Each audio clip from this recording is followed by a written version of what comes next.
So I've attacked my lawyer pretty hardcore, and he's really nice to me. But so when we went to court, he says, the judge says, well, you've been found incompetent for a second time. How would you like to proceed? I told my lawyer I'm not going to talk. The lawyer says, um, we'd like to contest it, but if you do declare him incompetent, then we'd like to do outpatient and we'd like to have a navigator or whatever. That's what he says. So it's not him acting like my lawyer, which if I was my lawyer, I would say, I'd like to contest it. I wouldn't just be like, oh, we're just going to accept it. So, I mean, because like he's tried to convince me to accept it, because what he's told me is that it is not a big deal.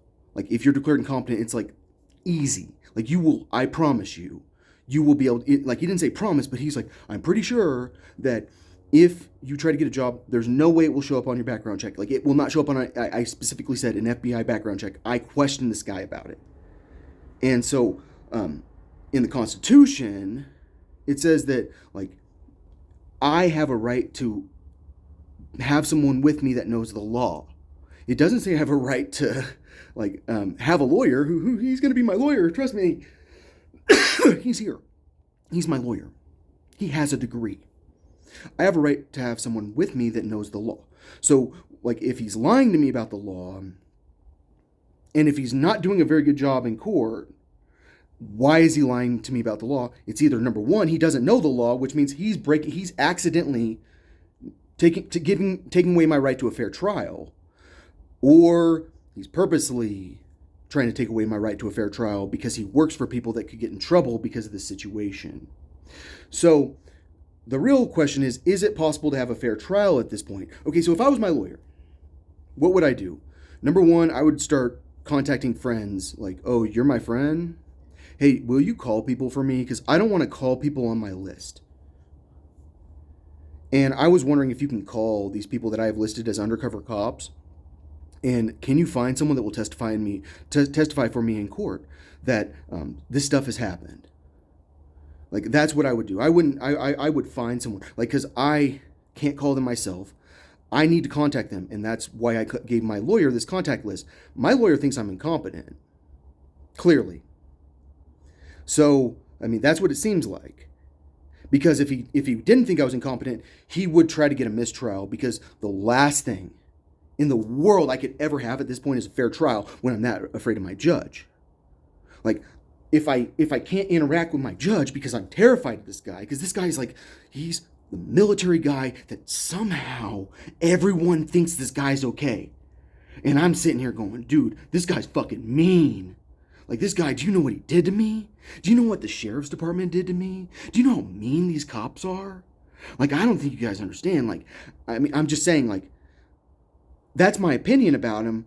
And when a person's that mean and you have to talk to him, it's like, I'm fucking scared to have to talk in your courtroom. I've got to go to a competency hearing. And that's what my lawyer never told me about. He did say we were going to contest it. He didn't say that contesting it is a competency hearing. And I asked my lawyer about the competency hearing. He's like, I've never done one where you're trying to get someone declared competent. Competency hearings are always about trying to get them declared incompetent because it's a legal tool. It's a way of keeping someone out of trouble.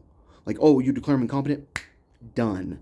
Like he doesn't have to go to jail at all. So like everyone wants to use the I'm crazy defense. No one, he says, wants to say that they're sane because the prosecutor's goal generally is to go to trial. It's not to try to avoid the trial for 2 years. Because let's face it, when I plead, it's probably going to be 2 years.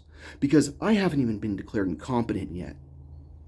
And so, like, is that punishment? Well, I've been waiting for trial so that I'm not going to, like, I'm going to get a really good job where, like, my career is going to be, like, 10 years long, at least, with this one company. And, before, like, what I'm going to do is, like, in my first year, hey, I've got to go to jail for 3 months. Yeah, that's it. Because it wasn't, I didn't get, it's only 3 months. I didn't get the maximum sentence. 3 months is reasonable. So, like, yeah, I need to leave for 3 months to go to jail. Why?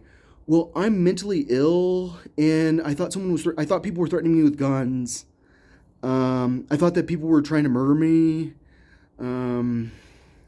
Yeah, I probably think that you might be in danger just by being associated with me, and sorry about that.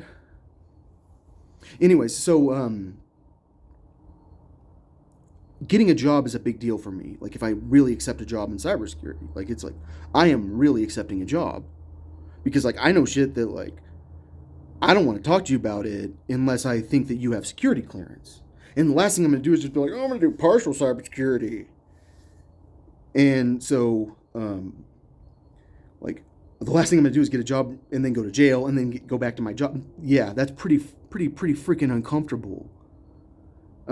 So, like, this punishment is like you have to stay with these people who your mom knows this guy's a good judge. Like she talked to a lawyer for you, but your mom can't do basic things. Like she can't do very basic things. So the person who's going to talk to a lawyer for you can't do basic things. She'll pay the lawyer to talk to her.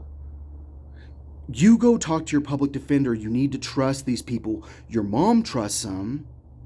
Seriously, she has a criminology degree. She knows the cops are trustworthy. I'm just saying, like, well, I don't understand how the media is not trustworthy in Colorado Springs. Like, are you kidding me? Like, you guys have not put this on the news? Is it because, like, you're that good of friends with this guy? Or the DA's office? Or the cops? Who is it?